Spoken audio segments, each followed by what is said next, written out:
Girin deyir Telegrama, baxın Naibənin videolarına. Yəni bu qədər mındarlıq varsa, yaxşılardan qıraq. Yaxşılardan qıraq öz millətimdən. Mən düşməndən nə gözləyim? Qurban olum sizə. Nə gözləyim? Heç bir şey gözləyə bilmərəm. Çünki biz, yenə də deyirəm, yaxşılardan qıraq. Biz buyuq. Başa düşdünüz? Biz buyuq. Mənim yaşadığımı, mənim uşaqlarıma yaşadığınızı inşallah yaşayasınız. Həyat bumerangdır. Mənə arzu edənlərə, kim mənə nə arzulayırsa, Naibə demiş, bumerang kimi yaşayasınız. Başqa hiçbir şey demirəm. Amin. Başqa hiçbir şey. Bu sözümü hatırlayın və mən bu sözü sizə vaxt gəldiyində hatırladacağım. Deyir, Allah hər şeyi bağışlayır. Amma haqqa girəni heç vaxt bağışlamır. Babal yuyanı heç vaxt bağışlamır.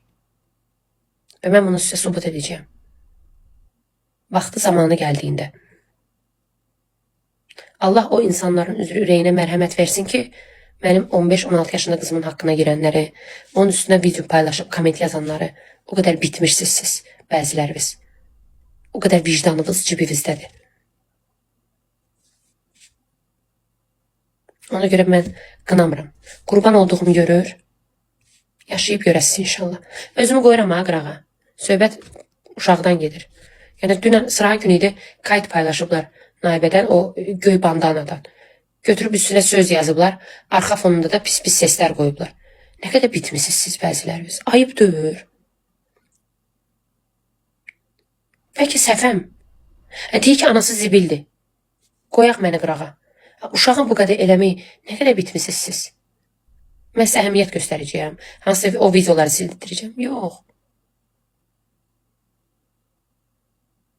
Baxıram, deyir ki, Telegram səhifələrinə girin, Naibə videosu orada. Telegram səhifəyə girin, oradakı kommentlərdə. Kiç-kiç, ayıb deyir.